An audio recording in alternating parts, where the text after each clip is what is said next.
কোথায় রাজা রে আমার সোনা বন্ধু রে কোথায় রাজা রে তোমায় আমি দিনে রাইতে ভাই ভাই কত বেকার কানে বন্ধু কোথায় দিনে বলিব না বলিব না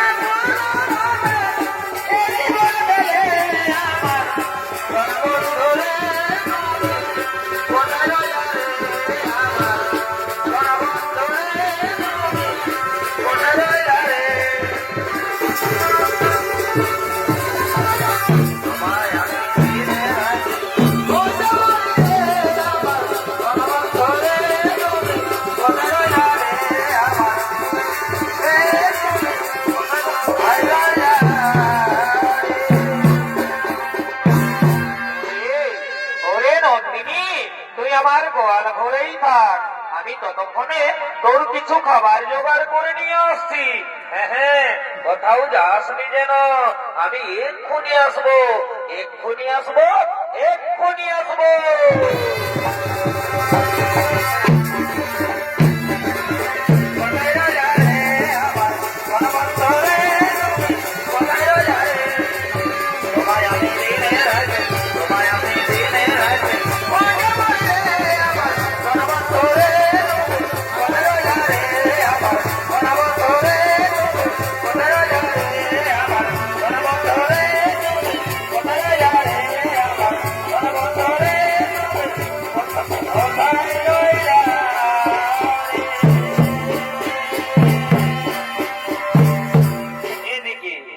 এদিকে অষ্ট বসু অর্থাৎ অষ্টমণিগণ তারা চলেছে মহামুনি বৈশিষ্ট্যের অতি মনোরমা আশ্রম দর্শন করার জন্য সুমেরু পর্বতের দিকে।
আশ্রমে কি সুন্দর একটি গাভী। আরে ভাই, সত্যি তো গাভীটি তো খুব সুন্দর। আরে ভাই, শোন শোন শোন শোন শোন, তোরা জানিস না এই গাভীটি হলো স্বর্গীয় গাভী সুরভির কন্যা। দেবতাগণ মহামণি বৈশিষ্ট্যকে দুগ্ধ পান করার জন্য দিয়েছে। এই গাভীর দুগ্ধের এমনই গুণ, যদি মর্তবাসী একবার পান করতে পারে তাহলে তাদের 100 বৎসর পর্যন্ত পরমায়ু বৃদ্ধি পায়। এই গাভীর গুণগান করে প্রভাস ঋষির স্ত্রী ছুটতে ছুটতে আসছে।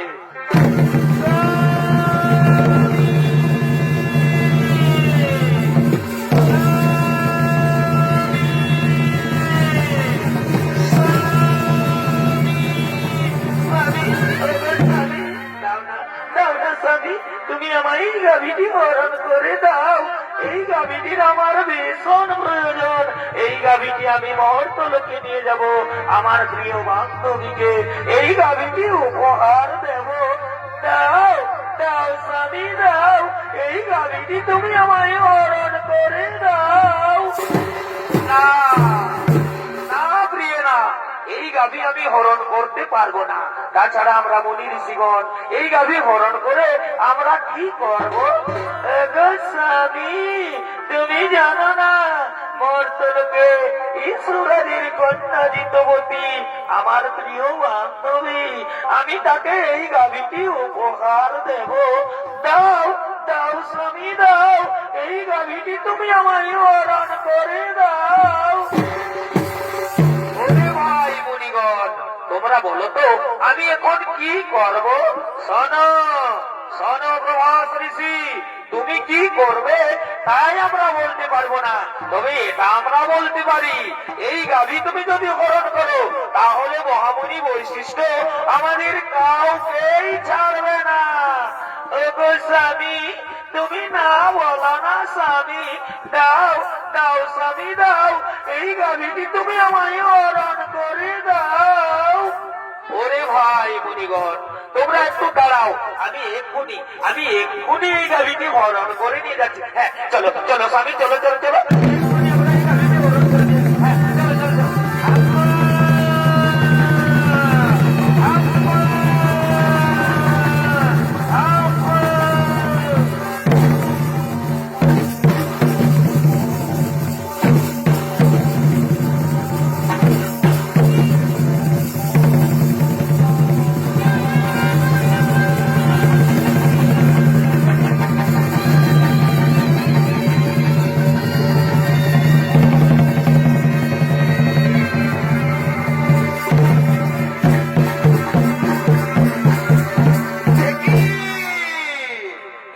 আমার গোয়াল সৈন্য কোথায় গেল? আমার দিব্য গাভী নন্দিনী, আমার গাভী নন্দিনীকে তো গোয়ালে দেখা যাচ্ছে না। নন্দিনী নন্দিনী নন্দিনী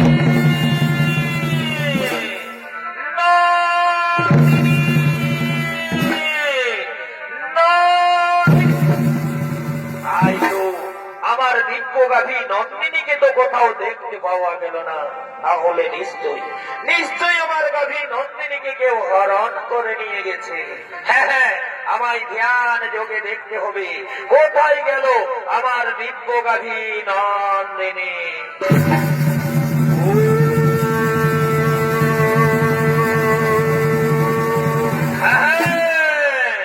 বুঝতে পেরেছি, অষ্টবছর তোমরা এসেছিলে আমার অতি মনোরমা আশ্রম দর্শন করার জন্য। তোমরা আমার দিব্য গাভী নন্দিনীকে হরণ করে নিয়ে গেছো মর্তলোকে।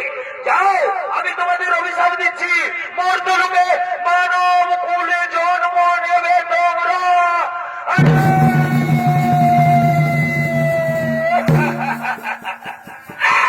না না মুনিবর না, আপনি আমাদের এত বড় অভিশাপ দেবেন না মুনিবর। ফিরিয়ে নিন মুনিবর, ফিরিয়ে নিন আপনার দেওয়া অভিশাপ, আপনি ফিরিয়ে নিন। শোনো শোনো প্রভাস ঋষি, একবার যখন মুখ থেকে বাক্য বের করেছি তখন তার লঙ্ঘন হবে না। অভিশাপ তোমাদের ফলবে, তোমাদের মর্তলোকে মানব কুলে জন্ম নিতেই হবে। প্রিয় মুনিবর, মর্তলোকে যদি আমাদের মানব কুলে জন্ম নিতেই হয়, তাহলে আপনি আমাদের মুক্তির উপায় বলে দিন। শোনো, শোনো প্রভাস ঋষি, যাও মর্তলোকে দেবী গঙ্গার গর্ভে মহারাজ শান্তনুর ঔরসে জন্ম নেবে তোমরা। বাকি 7 জন ঋষি যারা তোমার সঙ্গে ছিল, তাদের অপরাধ একটু কম, তাই তারা জন্মের পরেই মুক্তি লাভ করে ফিরে আসবে এই গোলকে। আর যেহেতু তুমি তোমার স্ত্রীর কথাই আমার দিব্য কবি নন্দিনীকে হরণ করে নিয়ে গেছো মর্তলোকে, সে কারণে তোমাকে সারা জন্ম কাটাতে হবে মর্তলোকে। জন্মের সময় তোমার নাম হবে দেবব্রত, পরক্ষণে ভীষণ প্রতিজ্ঞা করার পরে তোমার নাম হবে বিশ্ব। এই আমার আশীর্বাদ, এই আমার অভিশাপ।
দর্শক মন্ডলী, পুরাণ প্রমাণ অনুযায়ী মুনিগণের অনুরোধে 8 বছর মুক্তির তরে দেবী গঙ্গা এলেন মর্তলোকে।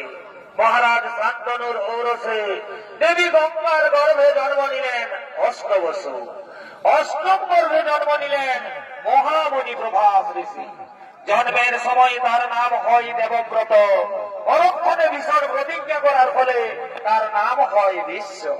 আর এদিকে কাশীরাজের কন্যা অম্বা, সে সভাধিপতি শাল্যরাজের প্রেমে পড়েছে।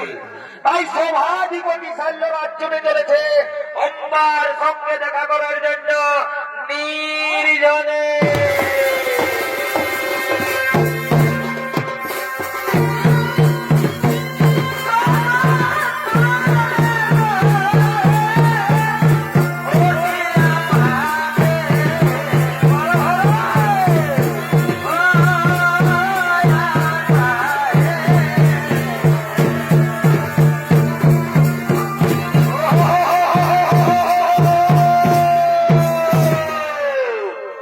এই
এলো না, তাহলে আর কতক্ষণ আমায় অম্বার প্রতীক্ষায় থাকতে হবে?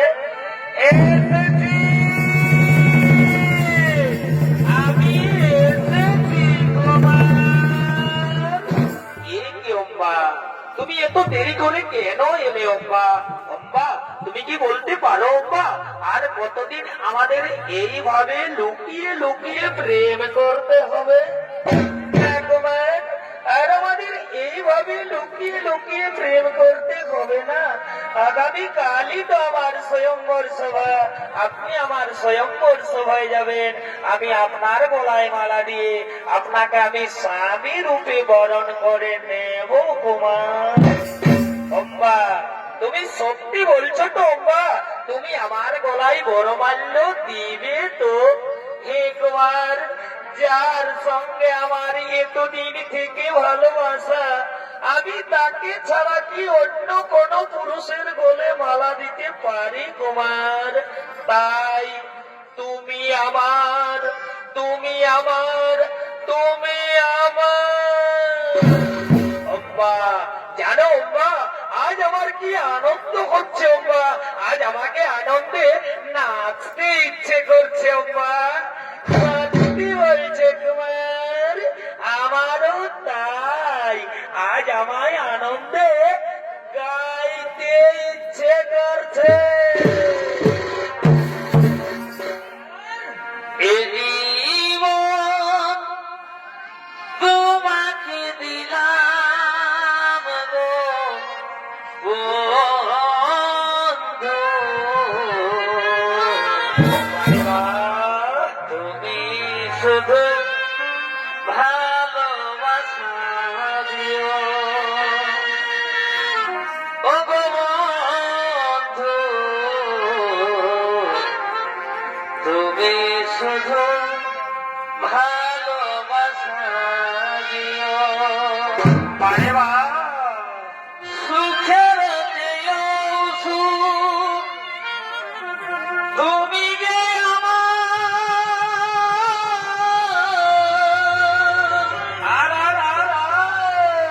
প্রিয় থেকেও তুমি বেশি প্রিয় গো বন্ধু। বটে বটে, তুমি শুধু ভালোবাসা দিও।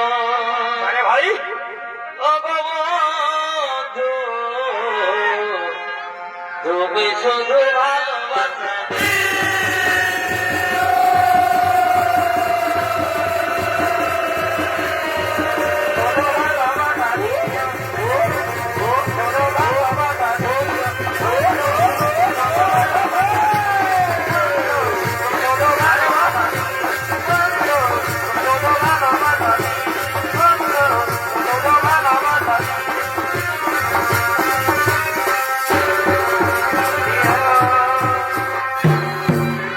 আরে বাহ, ভালোবাসা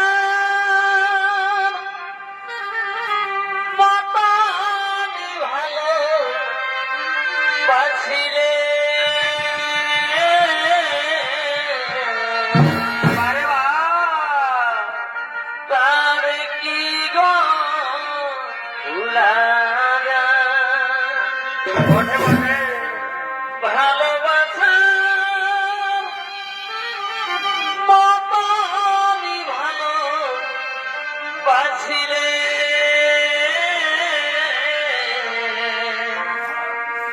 তার কি গো ভুলা যায়? খানিকের ভুলে বিরহ নলে মন থেকে কি তারে মুছা যায়? বারে বা,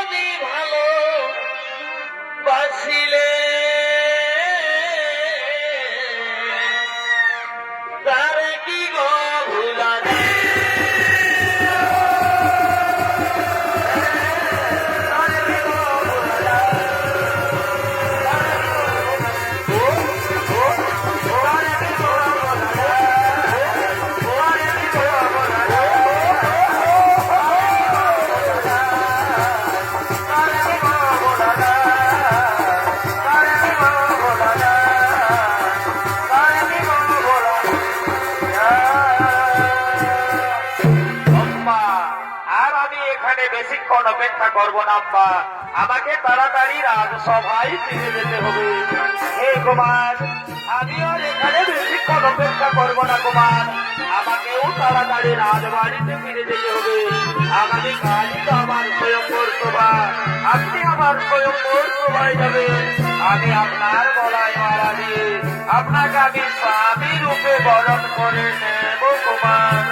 হ্যাঁ, চলো আব্বা চলো, এখন আমরা তিনজনই জমিয়ে ফিরে যাই।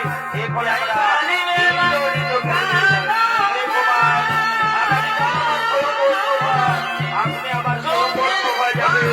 আমি আপনার অপেক্ষায় থাকবো কুমার, আমি আপনার অপেক্ষায় থাকবো। হ্যাঁ আব্বা, আমি অবশ্যই তোমার স্বয়ংবর সভায় যাবো আব্বা, আমি অবশ্যই তোমার স্বয়ংবর সভায় যাবো। বিদায়, বিদায় আব্বা, বিদায়, বিদায় আব্বা, বিদায়, বিদায়। কুমার, কুমার,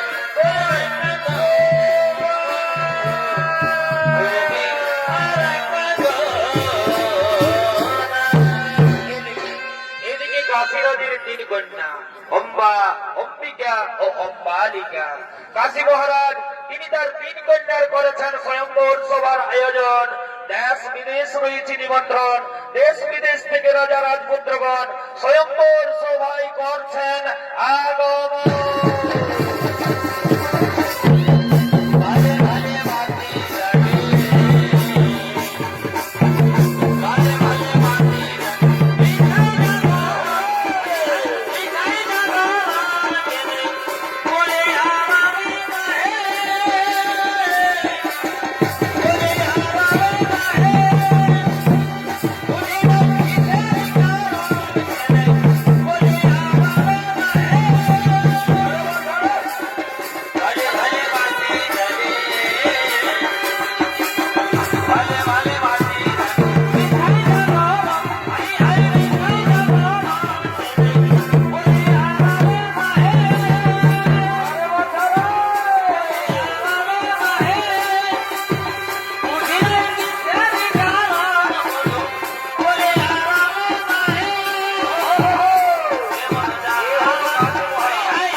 আপনারা নিজ নিজ আসন গ্রহণ করে বসে যান। আজ আমি আমার 3 কন্যার করেছি স্বয়ম্বর সভার আয়োজন। এক্ষুনি আমার 3 কন্যা এই স্বয়ম্বর সভায় করবে আগমন। তারা তাদের নিজ নিজ মনোমত পতি করিবে বরণ। আপনারা বসে যান, আপনারা নিজ নিজ আসন গ্রহণ করে বসে যান। ওরে, কে কোথায় আছিস? তোরা তাড়াতাড়ি করে আমার 3 কন্যাকে এই স্বয়ম্বর সভায় নিয়ে আয়। বনেরই বাগানে ফুটিল ফুল রে, আর কি হলো রে? রসিকি ভ্রমর আইল না, ফুলের মধু খাইল না।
লম্বাকে আমার হাতে সম্প্রদান করুন মহারাজ। মামা সমপক্ষবীর কেহ নয় এই সভাস্থলে। মহারাজ বাবা সমপক্ষবীর উপস্থিত এই সভাস্থলে। আপনি আমি আমি হস্তিনাধিপতি শান্তনন্দন গঙ্গাপুত্র ভীষ্ম। তুমি তুমি এসেছো এই স্বয়ম্বর সভায়? আরে আরে দেখ দেখ দেখ দেখ দেখ, বিশ্ব এসেছে এই স্বয়ম্বর সভায়। বিশ্ব আবার 80 বছর বয়সে নিজেকে যুবক প্রমাণ করার চেষ্টা করছে রে। আরে ভাই শোন শোন শোন শোন শোন, আমার মনে হয় বিশ্ব বোধহয় তার পিতার মৃত্যুর অপেক্ষায় ছিল। তার পিতা মৃত্যুবরণ করেছে, তার মা শাখা বলাও হয়ে গেছে, আর বিশ্ব তার দৃঢ় প্রতিজ্ঞাও হয়ে গেছে। চুপ আপনারা সকলে চুপ করুন। আমি নিজে বিয়ে করার জন্য এই স্বয়ম্বর সভায় আসিনি। আমি এই স্বয়ম্বর সভায় এসেছি বাহু বলে 3 কন্যাকে হরণ করে নিয়ে যাবো হস্তিনার রাজপ্রাসাদে। আমি আমার ভাই বিচিত্র বীর্যের রানী বানাবো।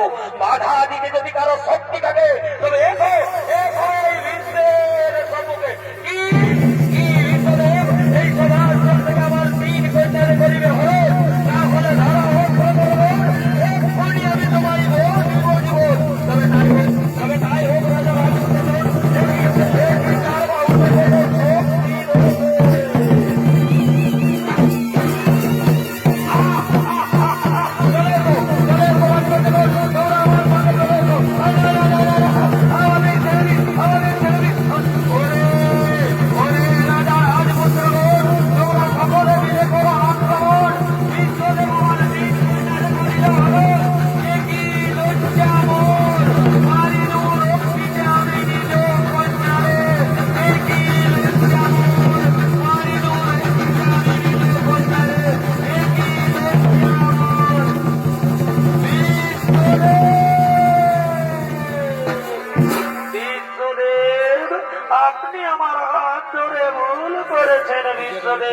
আমি যে সভাধিপতি শাল্যরাজকে ভালোবাসি, সেও আমায় ভালোবাসে। আমি তার মান দত্তা স্ত্রী।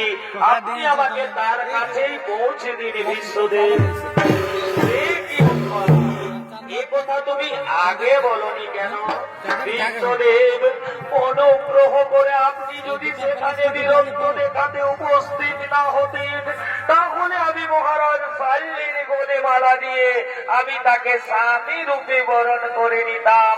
সেও আমায় ভালোবাসে, আমিও তাকে ভালোবাসি। আমি তার মান দত্তা স্ত্রী। আপনি আমাকে তার কাছেই পৌঁছে দিন বিশ্বদেব। হ্যাঁ চলো বা চলো, আমি তোমাকে মহারাজ শাল্যের কাছেই পৌঁছে দেওয়ার ব্যবস্থা করবো। চলো চলো।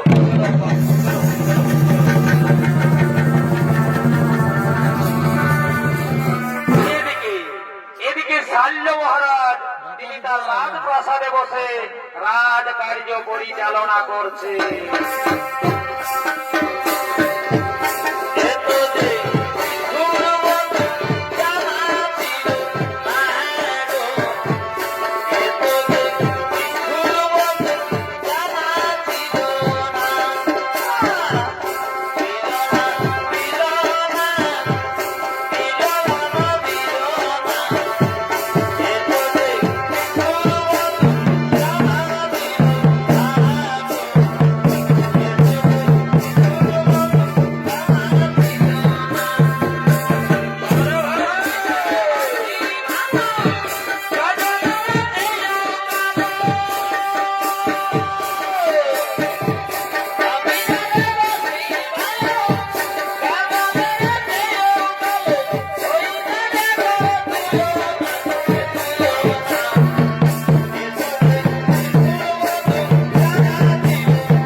শোনো রে মন্ত্রী সেনাপতি সৈন্যগণ, মন আজ আমার বড় চঞ্চল।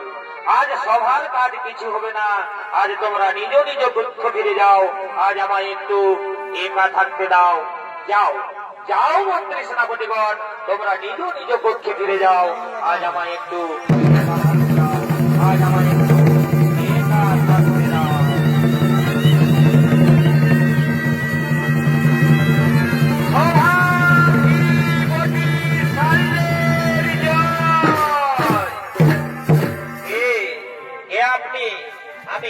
আমি হস্তিনা নগরের মহামন্ত্রী। এই নিন মহারাজ, আপনার বাগদত্তা স্ত্রীকে আপনার কাছে পৌঁছে দিয়েছি। আপনি একে গ্রহণ করুন। আমি এখন আসি মহারাজ, আমি এখন আসি। আমি এখন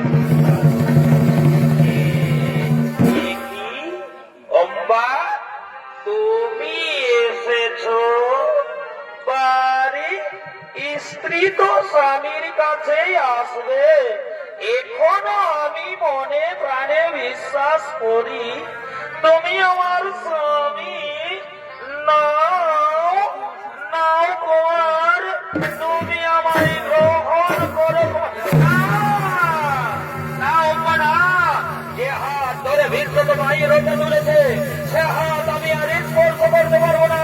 যে মুহূর্তে বিশ্ব তোমার হাত ধরে হতে চলেছে সেই মুহূর্তে তুমি বিশ্বের উচ্ছিষ্ট হয়ে গেছো। তুমি বিশ্বকর্মী খবর না, তুমি কলঙ্কিনী।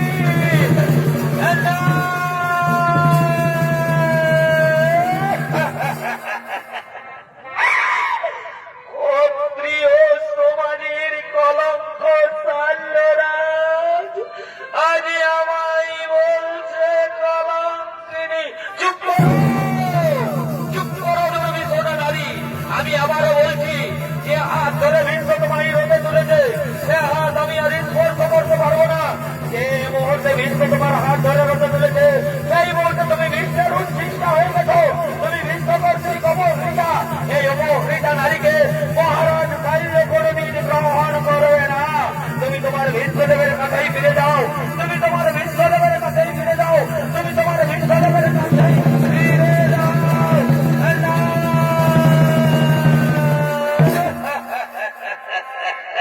দিন বন্ধু রে,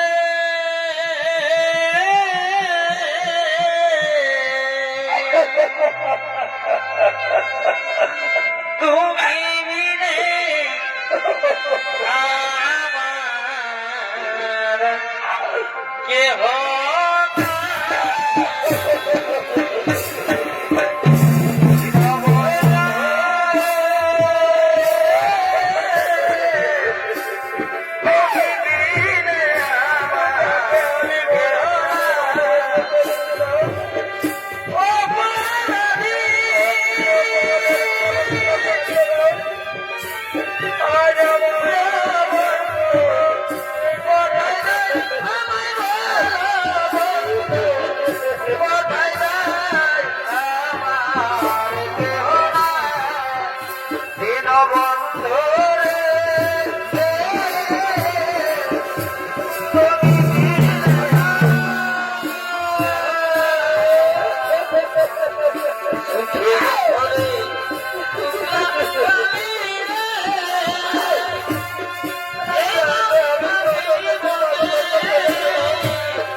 আয়োজন।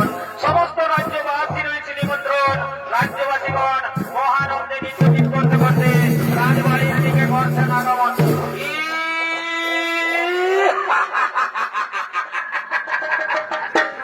আরে ভাই, কি মজা রে ভাই, কি মজা! এইটার নামেই তো বিয়াঘর। যত পারবি ফুর্তি কর, বিয়াঘর এখন রাজা ঘরেই হোক বা গরিব ঘরেই হোক, এই লাল আর এই সাদা এগুলা চলবে, ডিজে বাজবে আর নাচ খেলে হবে। ওই রে, এই কালিন্দী বাবুরা তাড়াতাড়ি। আচ্ছা আচ্ছা আচ্ছা আচ্ছা, বুঝতে পারিছি বাবুরা, আমার একটা গান ধরতে হবে, তাই তো? ঠিক আছে বাবুরা, আমরা গানটা ধরছি, তোরা গানের তালে তালে বাজনাটাকে নিয়ে চলে আয়। পাক করা তোর ঝিলিকি শাড়ি, কানা গাই গুলি ছিল, এ বিমলার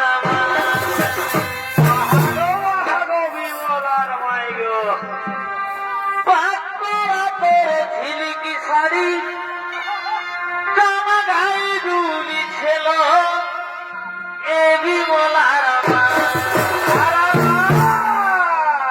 বিমলার মাই, বিমলার মাই, এগো কি হলো গো? বিমলার মাইকে বড়াই ভালো পাখি গো, আগো বাহাগো বিমলার বাবা গো, বাবার মনেই পালি না। বিমলার মাইকে বড়াই ভালো পাখি গো, বাবার মনে পালি না।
আরে ভাই, রাজা ঘরে বিয়া ঘর, একটা রঙিন দেখে গান ধর।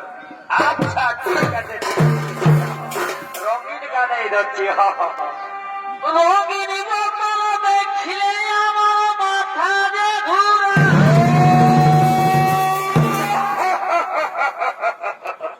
আরে ভাই, এই রঙিন মালটা হচ্ছে বিদেশি মাল, বুঝলে তো? এই মালটা ঢুকে দিতে দিতে তো আমাকে শ্রদ্ধা করে দেই। রঙিন বোতল দেখলে আমার মাথা যে ঘুরে। আর কি হলো হে? আর দিলি সে টানে দিলে বলার কি?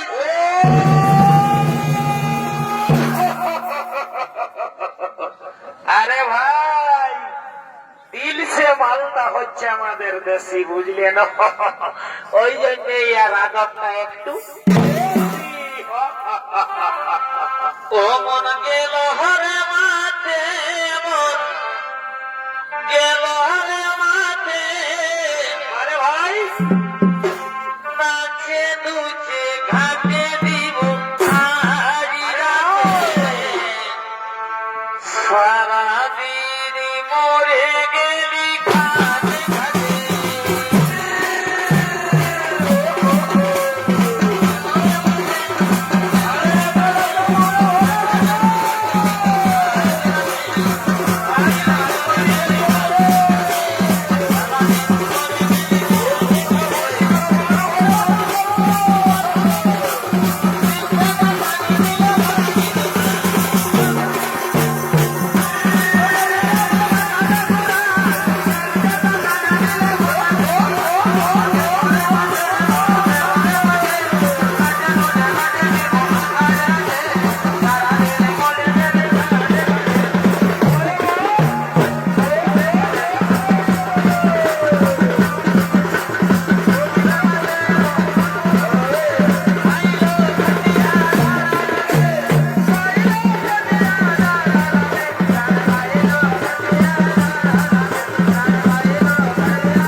তুমি বলেছিলে মহারাজ শাল্য তোমাকে ভালোবাসে, তুমিও তাকে ভালোবাসো, তাহলে মহারাজ শাল্য তোমায় প্রত্যাখ্যান করলো কেন?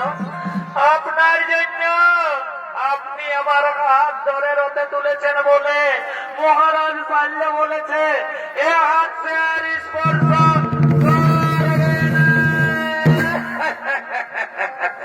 সে কি অম্বা, এই মাত্র অপরাধ?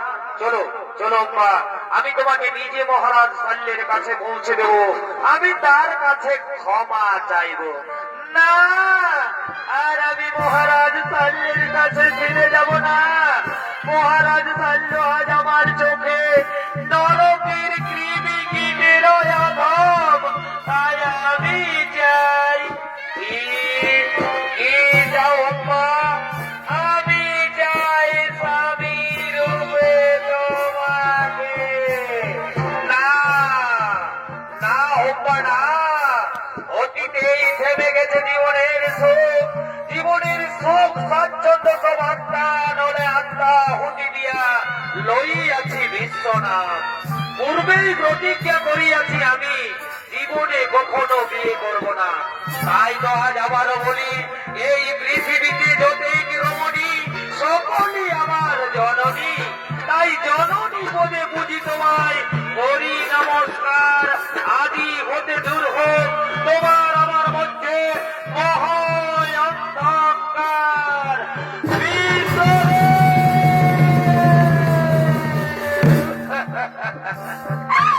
বিশ্বদেব, মানিব না আমি, লইব প্রতিশোধ, করিনু প্রতিজ্ঞা। জ্বলন্ত অগ্নি করতে প্রাণ বিসর্জন দেব, পুনরায় জন্ম নেব। শ্রীকণ্ঠী রূপে আমি তোমায় কুরুক্ষেত্রের মাঠে দর্শন দেব, আর সেদিন হব আমি তোমার মৃত্যুর কারণ। তুমি বানে বানে জর্জরিত হয়ে যন্ত্রণায় ছটফট করতে করতে সরসজ্জায় লুটিয়ে পড়বে, কিন্তু মৃত্যু হবে না তোমার। দিনে দিনে মরবে তুমি, এ হলো আমার অভিশাপ। দিনে দিনে মরবে তুমি, এ হলো আমার অভিশাপ। দিনে দিনে মরবে তুমি, এ হলো আমার অভিশাপ।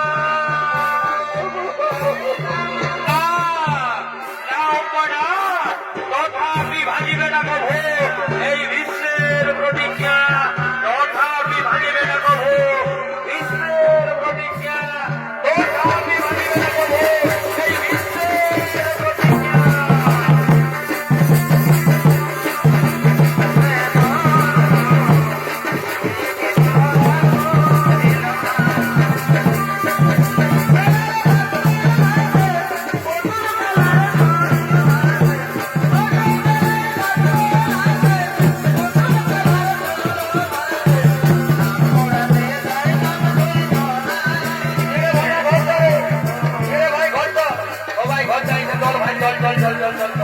চল ভাই, চল।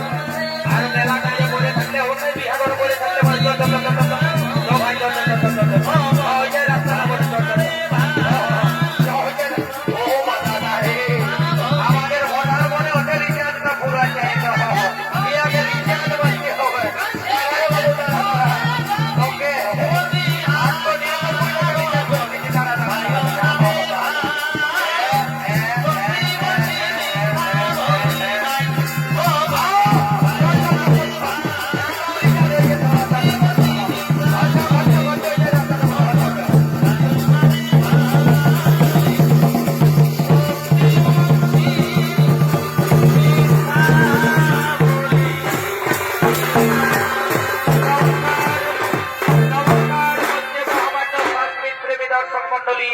মা ভাই ও বোনেরা, কলমা গ্রামের ওস্তাদ হেমচন্দ্র মাহাতোর সম্প্রদায়ের পক্ষ থেকে আপনারা দেখতে পেলেন বিশ্বের প্রতিজ্ঞা বা